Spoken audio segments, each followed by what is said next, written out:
Previously we learned that none of the landing sites show a large engine exhaust disturbance, and all examples that the scientists have given are just the bright portions of craters.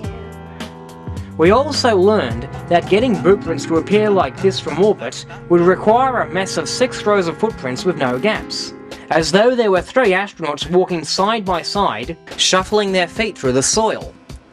You might find such trails around the LEM, where the astronauts would have wandered around and unpacked their stuff, but not on the transverse from station to station, where the astronauts would not have trampled multiple times over their previous footprints. We also discussed the Surveyor III craft seen alongside Apollo 12 in these images.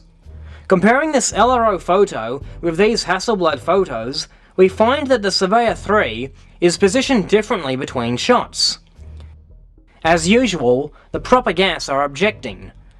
We'll start with Astrobrand 2's video on this subject. Another interesting aspect in the Apollo 12 images is the Surveyor III craft. Here's a picture looking northwest towards the LEM and showing Pete Conrad beside the Surveyor III craft. If we zoom in on Surveyor III, we notice there are 2 distinct bright spots aligned east and west. What could those bright spots be? You have simply asked a question that you don't know the answer to, and you assume that any rhetorical question you can ask is proof that these LRO photos are all fake. Well, Jarrah, allow me to answer your question. It doesn't have anything to do with the solar panels on the top, which you so carefully debunked even though no one has ever made that argument, and it has nothing to do with the 2 boxes, which you claim must be aligned in the wrong direction.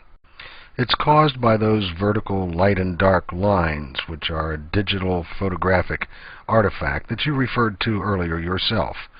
And I'll take this image from your own zoom, which will show this crater over here to the left, with one of those light lines coming down through it, dividing that dark region into 2 separate distinct parts.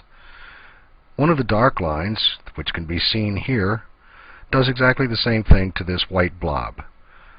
This blob is only a few pixels wide and a couple pixels high, and cannot be analyzed in detail. But these vertical striations in the picture are enough to cause it to split like that. 3 of the dark lines intersect this blob and have exactly the same effect at all 3 locations. They reduce the amount of brightness from the white blob, and they reduce it equally on the top and the bottom. It has nothing to do with parts of the Surveyor probe. Okay, let's have a look at those areas more closely. First, the crater on the left. Here's a 16 times pixelated zoom showing the area in question. If we look below the crater, we see a vertical stripe pattern going dark, light, etc. And this middle point on the crater does indeed correspond to the vertical light stripe, giving the effect of splitting the crater into 2 sections with dark lines either side, as Astrobrand shows. Now for Surveyor 3. Here's a 16 times zoom. If we look below Surveyor 3, we again see the vertical stripe pattern. Here are the dark stripes, and here are the light stripes.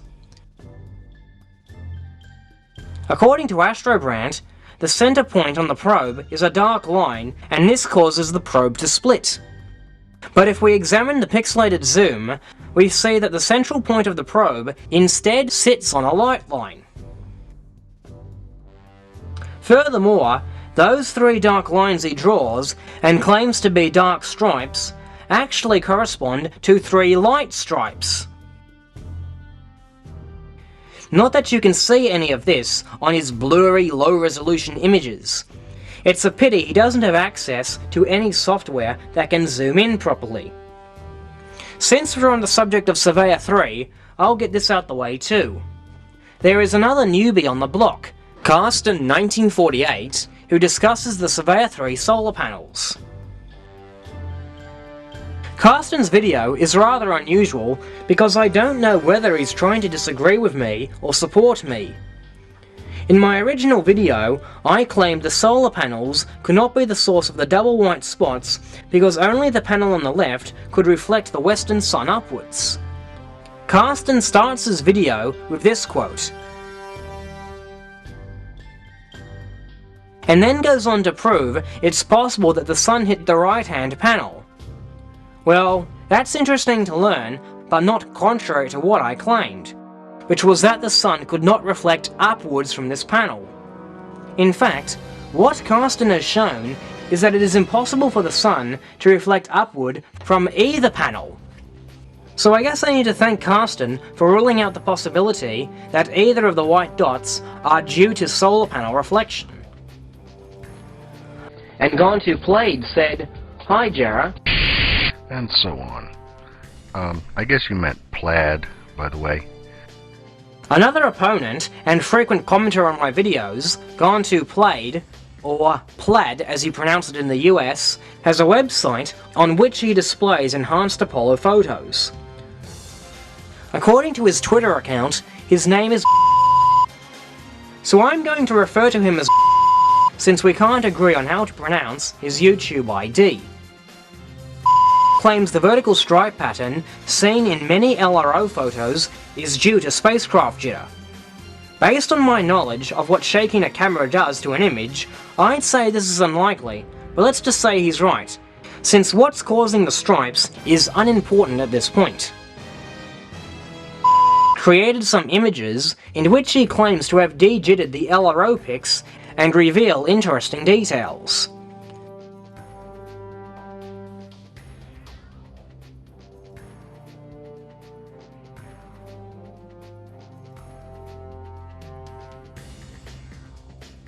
Here's a close-up of his Apollo 12 image showing Surveyor 3. Here, Surveyor 3 only shows a bright spot and the double white dots are gone. That's an impressive de-jittering result because it seems to account for the odd Surveyor 3 orientation. But after studying his images more carefully, it appears that all he's done is blur the original image, sharpen it again, and then play with the contrast and brightness controls. For example, here's the original LRO image. Here's what it looks like after applying a 1-pixel Gaussian blur. The vertical stripes are gone, and the Surveyor white dots have merged.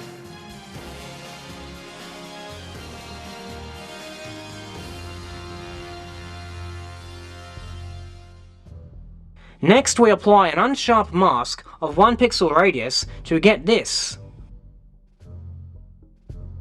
At this stage, my image looks similar to m***'s other than brightness and contrast.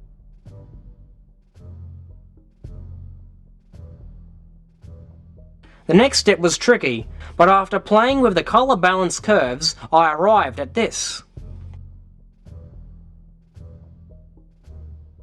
Granted, it's not identical to his in terms of brightness and contrast. I don't know the exact changes he made, but as any image processing expert knows, you can't bring out details by blurring an image because blurring removes detail. I'm all for enhancing the LRO pics, but any adjustment that includes a blurring step should not claim to be revealing finer detail. Based on this, I don't see how can claim to have contributed an explanation towards the Surveyor 3 mismatch between LRO and Apollo 12 close-ups. Nothing to do with Surveyor 3, but because Astrobrand mentioned this in the same video, I feel as though I have to address it.